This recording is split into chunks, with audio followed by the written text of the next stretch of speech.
పైన ఎన్నికలకు సమయం ఉంది కాబట్టి ఒకసారి వెస్ట్ గోదావరి జిల్లా రాజకీయం గురించి ఒకసారి మనం మాట్లాడుకుందాం. అక్కడ జనసేన పార్టీ కీలకమైన నియోజకవర్గాలు తాడేపల్లిగూడెం, నర్సాపురం అండ్ భీమవరం, ఈ 3 నియోజకవర్గాల్లో పోటీ చేయబోతోంది. ఆల్రెడీ అభ్యర్థులను కూడా అనౌన్స్ చేసేశారు.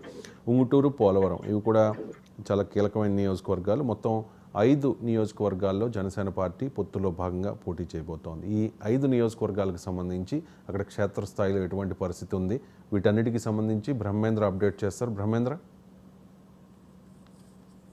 Thank you Ravi.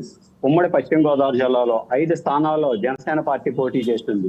ఈ 5 స్థానాలు కూడా చాలా కీలకమైనవి. అందులో ముఖ్యంగా భీమవరం స్థానంలో ఇక్కడ ఏ అభ్యర్థి అయితే గెలుపొందుతాడో అదే అభ్యర్థి తరఫున అక్కడ రాజకీయ పార్టీ కూడా అక్కడ ప్రభుత్వం నెలకొల్పుతుందని కూడా ఫస్ట్ నుంచి కూడా ఒక సెంటిమెంట్ అయితే నెలకొంది.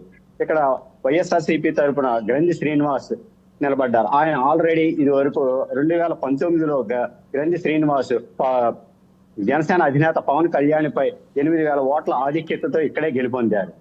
అలాగే ఇప్పుడు ఇదే నియోజకవర్గంలో ఇప్పుడు ఇది వరకు పవన్ కళ్యాణ్ మీద పోటీ చేసి ఓడిపోయిన, టీడీపీ నుంచి పోటీ చేసి ఓడిపోయిన పులపర్తి అంజిబాబుకి ఇప్పుడు జనసేన టికెట్ ఇవ్వడం జరిగింది.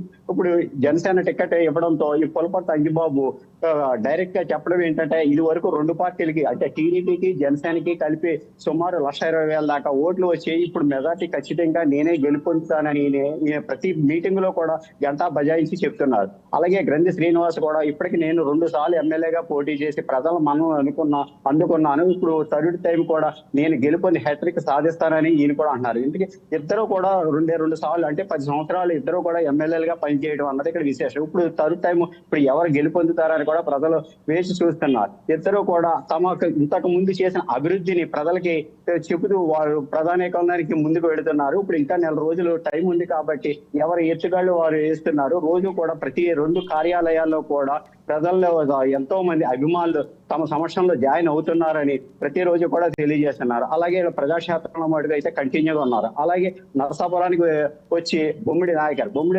2019